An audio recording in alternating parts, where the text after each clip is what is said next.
Com quantas palavras se faz uma história? As micronarrativas mostram que não precisa encher 100 páginas de um livro para compor cenários e personagens.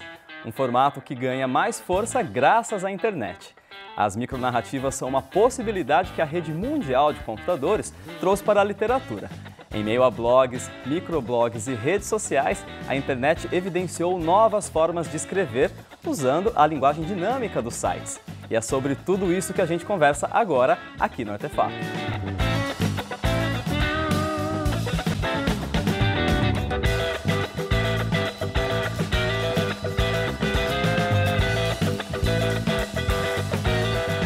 Olá, começa agora mais um Artefato e hoje nós vamos falar sobre micronarrativa, uma forma de escrever que vem crescendo com a popularidade das redes sociais.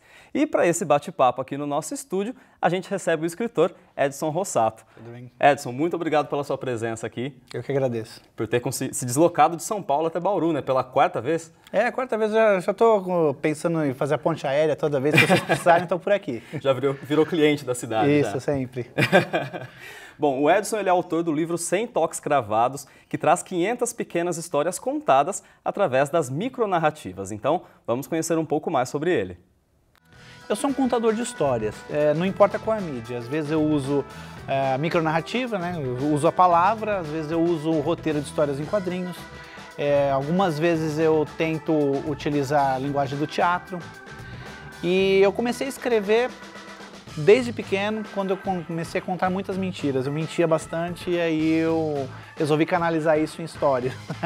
E hoje eu tenho essa especialidade de escrever micronarrativas. Eu escrevo histórias com exatamente 100 caracteres, contando os espaços e pontuações, e todas elas dizem respeito ao cotidiano. O cotidiano é retratado nessas micronarrativas. Também sou cronista, escrevo crônicas bem-humoradas sobre o universo feminino na visão de um homem, que no caso sou eu. E lancei o livro Toques para as Mulheres no ano passado e já vendeu bastante, as mulheres gostam bastante disso e levam tudo com bom humor. Bom, Edson, então para começo de conversa, para a gente entender do que a gente está falando, o que é uma micronarrativa?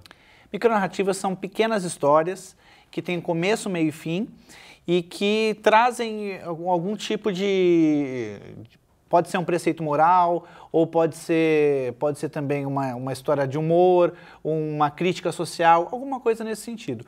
Uma das características da micronarrativa é que ela pode ter todos os elementos ali inclusos naquela narrativa, ou ela fazer a menção a uma coisa que já se passou, mas que está implícito. Você entende que aquilo aconteceu, mas não está escrito ali, mas você entende. Ela acaba se focando, então, num aspecto mais fechado da história.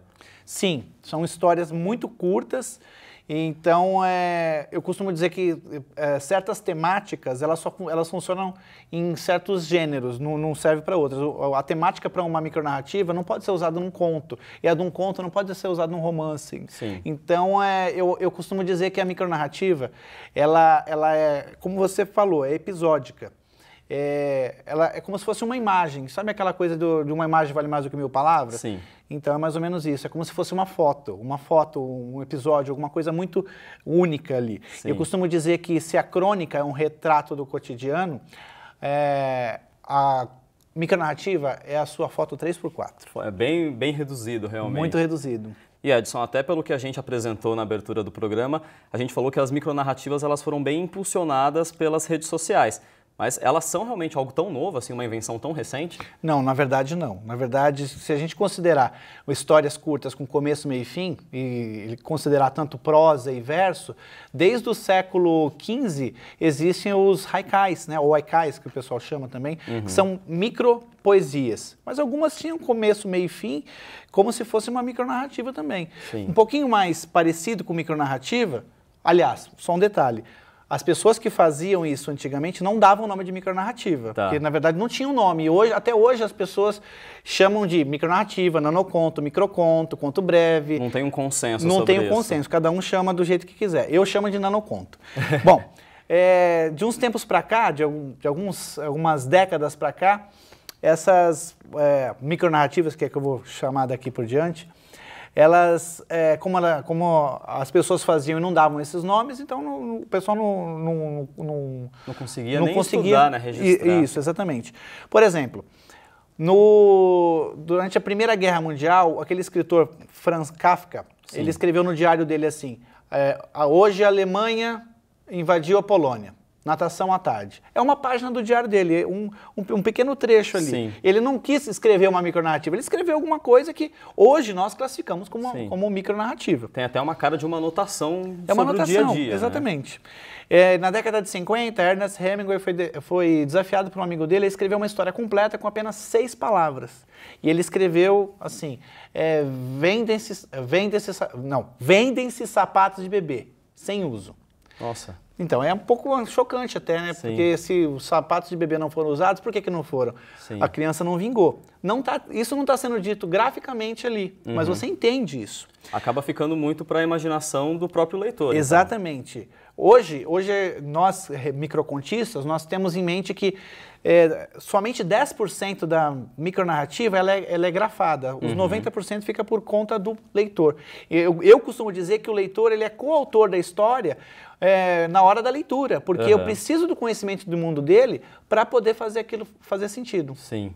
Nesse caso mesmo do Hemingway que você disse, a pessoa pode ter várias interpretações, né? O bebê pode não ter nascido porque ele foi abortado, a mãe pode ter morrido em um acidente de trânsito, e aí cada um cria a sua história. Exatamente, exatamente. É claro que tudo vai depender do conhecimento de mundo do leitor, aliás, do conhecimento do mundo geral também, né? Porque se você coloca 3 ou 4 palavras que, juntando essas palavras, dá um conhecimento de mundo específico, não tem condições da pessoa pensar que é uma outra coisa. Sim.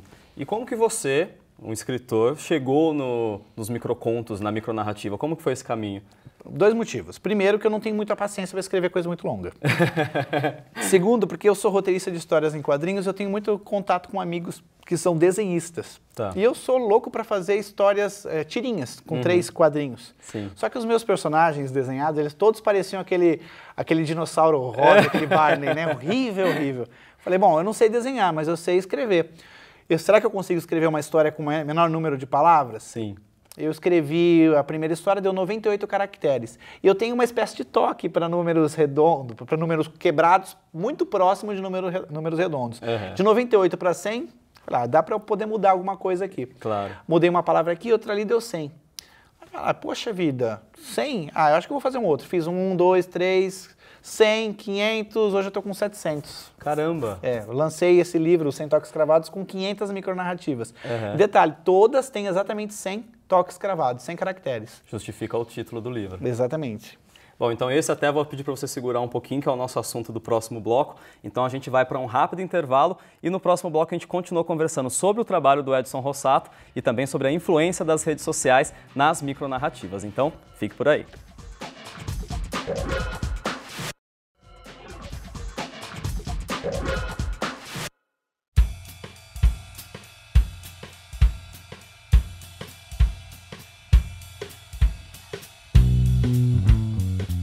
Estamos de volta com o Artefato e hoje o nosso assunto são as micronarrativas. Para falar sobre esse assunto, a gente recebe aqui no nosso estúdio o escritor Edson Rossato. A gente começou a falar no bloco anterior do seu livro, Edson, pedi até para você segurar um pouquinho. Vou mostrar ele agora para o pessoal. É esse livro aqui, Sem Toques Cravados. Você comentou de que todos eles foram criados com 100 toques. Por que os 100 toques? Você comentou que você tem um toque com 100 toques. Na verdade... Facilitava divulgar eles pelo Twitter, por exemplo? Sim, também foi por causa disso. Primeiro foi porque o primeiro tinha 98 e aí eu arredondei para 100. Mas depois as pessoas escreviam, algumas pessoas já escreviam micronarrativas em 140 caracteres do Twitter. Só que em 140 caracteres você não assina seu trabalho. Sim, se alguém vai dar o RT, não cabe a sua arroba. Não cabe. Aí eu resolvi fixar nesse 100, porque dava para eu colocar lá uma hashtag 100 toques e ainda assinar meu nome, Edson Rossato. Deixa eu só mostrar para você uma coisa. No bloco anterior eu não consegui lembrar de uma micronarrativa que eu pudesse mostrar para vocês, que muitas vezes ela já começa no meio da ação, a micronarrativa. Então, por exemplo, aqui, eu vou ler uma. Na carta psicografada. Mãe, por favor, nunca mais coloca água sanitária na garrafa PET de Guaraná. Essa é uma micronarrativa. Então, o que você imagina quando você termina de ler? Você imagina já o rapaz lá no passado, olhando aquela garrafa, achando apetitoso, virando aquilo, morrendo, e a mãe fazendo lá, indo até uma mesa branca, fazendo. Então, quer dizer, toda essa ação, ela só é entendida depois que termina aqui, você fala, tá, aconteceu no passado. Sim. Então, as micronarrativas são todas assim, você pode começar na metade da ação já, e depois você entende que a ação passada. Além da limitação de caracteres de redes sociais, por exemplo, o Twitter, que tem 140 caracteres, você acredita que tem uma mudança também de perfil das pessoas, de que hoje a gente lê menos e por isso então a gente tem menos tempo para ler, ou não quer ler tanto, e aí isso acaba fazendo com que as pessoas escrevam micronarrativas? Na verdade, não são só as micronarrativas que mudaram, que hoje estão inseridas, né, com as redes sociais e internet. Qualquer tipo de escrita.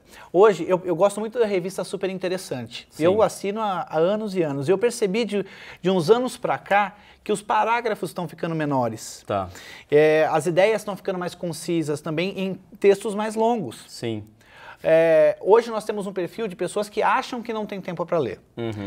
Por isso que o Twitter e o Facebook, eles têm, de uma forma... O Twitter é obrigatório você escrever pouco mesmo. Sim. Ali. O Facebook não, você tem lá, acho que você pode escrever até 1000, acho que 1000 caracteres ou um pouco mais. Eles sempre costumam aumentar o limite, porque o povo começa a escrever mais. Mas você, até por conta da efemeridade das coisas que você posta ali, você tem que colocar de uma forma que as pessoas leiam. Quem escreve quer ser lido, não importa o quê. Sim. Quem escreve quer ser lido. Então você vai escrever da forma mais concisa possível para ficar lá no mural da pessoa e a pessoa poder ler. Então eu acho que essa efemeridade das ideias e tudo muito rápido, tudo muito o imediatismo faz com que essas ideias mais concisas elas acabam prevalecendo em relação aos textos mais longos. E detalhe, hoje em dia se privilegia as ideias mais concisas também em romances. Sim. Tem pessoas que escrevem,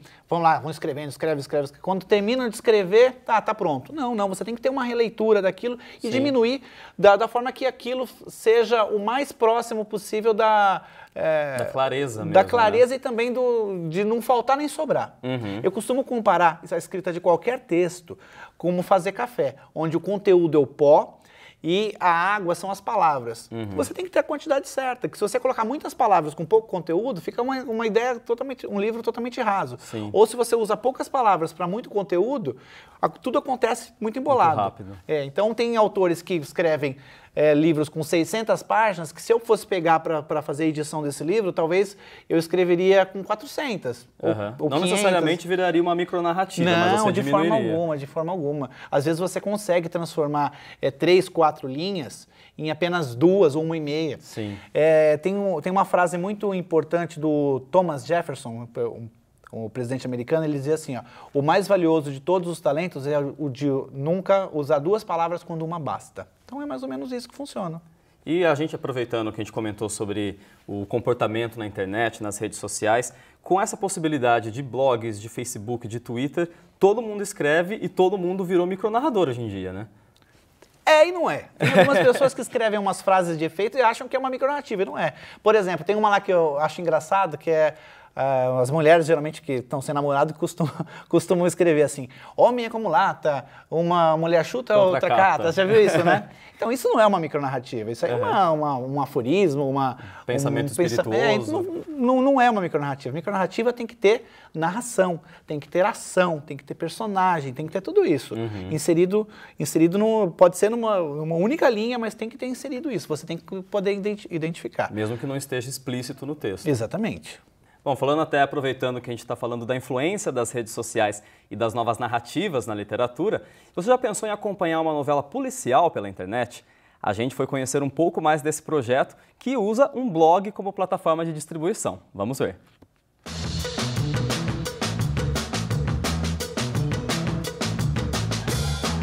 Bom, hoje a gente vai conhecer um pouco mais sobre o Diário de Dalton, uma novela policial que é contada semanalmente através de um blog, levando a seus leitores uma boa dose de emoção. E a gente vai conhecer o idealizador deste projeto, que é o Diego. Olá, Diego, tudo bem? Tudo bom. Então tá. Para começar, Diego, o que é o Diário de Dalton? Quem é o Dalton, né? Bom, o Diário de Dalton, enfim, como o próprio título diz, para resumir rápido, é uma novela policial que eu chamo de novela policial romântica, porque na verdade ela é contada a partir de um personagem que eu criei, que é o Dalton Estrela. E o Dalton, ele é justamente um detetive particular especializado em investigações de crimes conjugais, né? Legal, e como que surgiu a ideia desse projeto? Olha, assim, eu trabalho com cinema, né, há muito tempo, e num determinado momento da minha vida eu estava montando um filme, um documentário, que envolvia detetives particulares. E aí, nesse momento, eu descobri que os detetives particulares em São Paulo, por exemplo, eles... por trás de toda aquela coisa da investigação policial e tal, o que eles mais fazem é realmente investigar crimes passionais, né? Crimes conjugais, na verdade. E eles não gostam muito de falar sobre isso. E aí eu acabei criando esse personagem que é justamente o inverso disso. A paixão dele é justamente os crimes conjugais, assim. Então começou por aí. A ideia do blog mesmo, de publicar, surgiu porque eu já escrevo há algum tempo várias coisas, ainda não publiquei nada, né? E eu tava, na verdade, precisando de um espaço para justamente me motivar a escrever diariamente, e uma motivação mesmo, e também para tentar um feedback, tentar entender como funciona essa relação autor e leitor, enfim. O quanto essa interatividade fica evidente assim, no seu trabalho? Você consegue tirar um pouco da opinião do leitor e colocar isso ali na sua produção diária? Eu tiro sim. Eu tenho um público que eu desconheço de uma certa maneira, mas sim, tem algumas pessoas que comentam e eu levo isso sim muito em consideração. Legal. Para quem quer conhecer um pouquinho mais sobre o Diário de Dalton, como que acessa? É só acessar o blog Diário de Dalton, tudo junto, .wordpress, com 2 S no final, .com. É o blog, tá lá o blog. E aí também tem tem uma opção lá de poder seguir também. Ele tem um seguir que, se digitar o e-mail, o seu e-mail lá e se cadastrar, você recebe esses posts por e-mail quando eles são publicados. Bom, o Artefato vai agora então para um rápido intervalo e no próximo bloco tem dica para você, viu? Se você está assistindo a gente desde o começo e se interessou por escrever micronarrativas, o Edson dá algumas dicas, então não saia daí.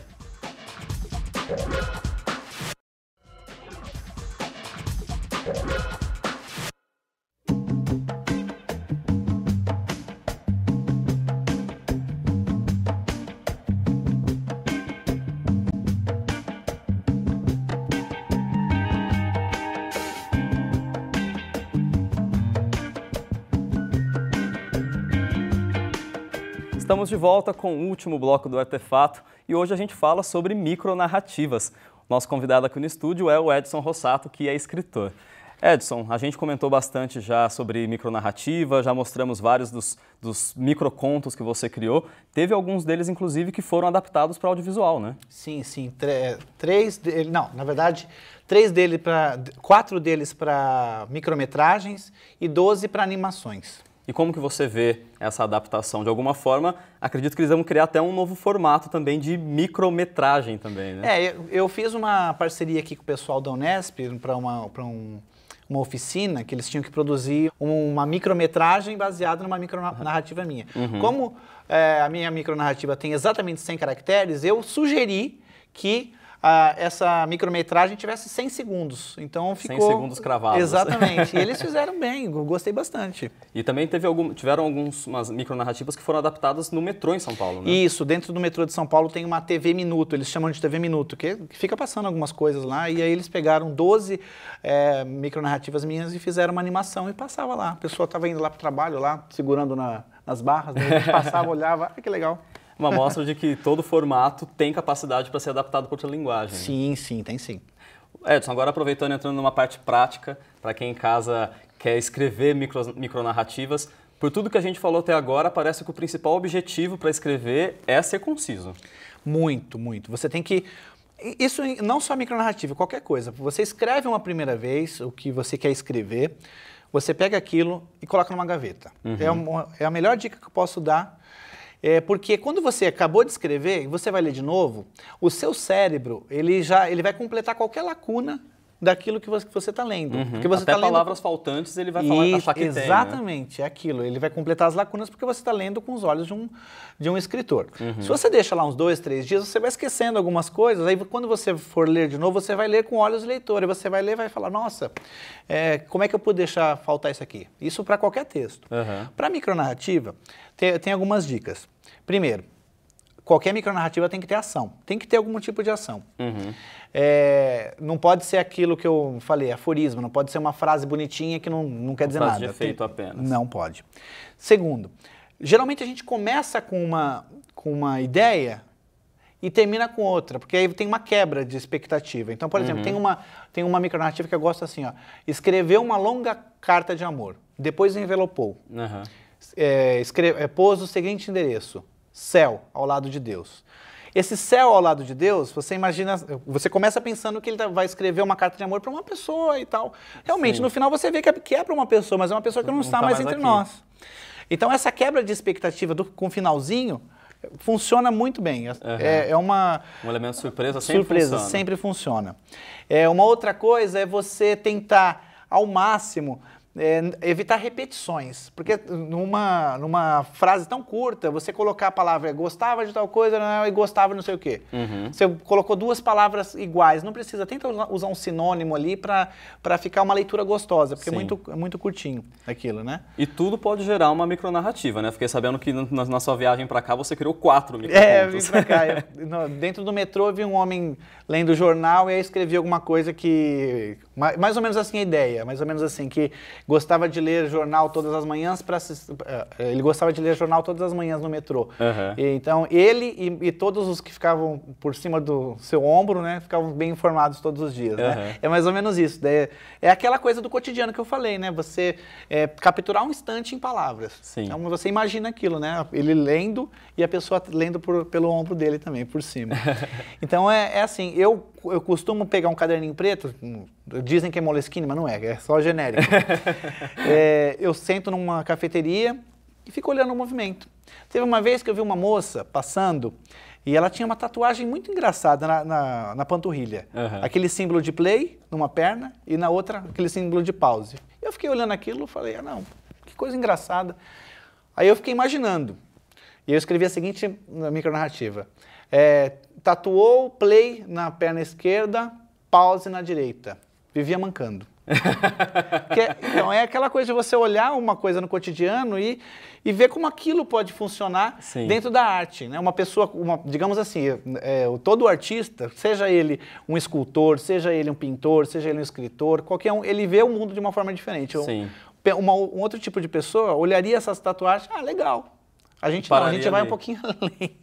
E me parece, pelo que até os exemplos que a gente usou ao longo do programa, de que a micronarrativa se dá muito bem com humor, né? Sim, bastante. Com humor é legal. Eu gosto de usar bastante humor. Eu só não acho legal, mais uma dica, usar micronarrativa só com diálogos no humor, porque senão parece anedota. Parece piadinha. Isso, aí ele perde um pouquinho da graça. Né? Então é uma dica, não use muito isso. Você atualmente já está trabalhando com um projeto novo, que você comentou que você tem a vontade de escrever uma novela usando a estrutura de um seriado de TV. Isso, eu gosto muito. Estou escrevendo já. É um romance que tem 24 capítulos. Por que 24? Porque eu gosto muito de séries de TV e geralmente uma temporada tem 24 episódios. 25, 22, de 22 a 25, exatamente. Mas eu fixei no 24. E geralmente um capítulo de livro normal, ele não tem um começo, meio e fim. Ele interrompe ali e passa para o outro capítulo e acabou. Não, eu quero escrever como se fosse um episódio de TV. Começo, meio e fim. Aí passa para o outro. Começo, meio e fim. Eu quero dar para o leitor pequenas doses de fim. E aí e dar vontade para ele ir para o próximo. É aquela coisa, você tem 5 mistérios ali naquele episódio. Você resolve 4 deles, deixa um para o próximo. E assim vai. A minha impressão que, por tudo que a gente conversou e desse projeto novo seu, pegando 100 Toques Cravados, agora um romance envolvendo a estrutura de um seriado, parece que o seu negócio é fazer essa hibridização dos formatos, misturar as linguagens, né? Exatamente, eu gosto bastante disso. Bom, Edson, queria muito agradecer a sua presença aqui com a gente no Artefato e, por favor, volte para falar sobre esse romance novo com a gente. Só me convidar. Já está convidado. Então tá certo. Bom, o Artefato então de hoje fica por aqui, mas lembrando que ele é feito com a sua participação. Envie sugestões, comentários e também perguntas pelo Facebook, pelo Twitter e acessando o nosso portal. Eu te vejo na semana que vem. Até lá!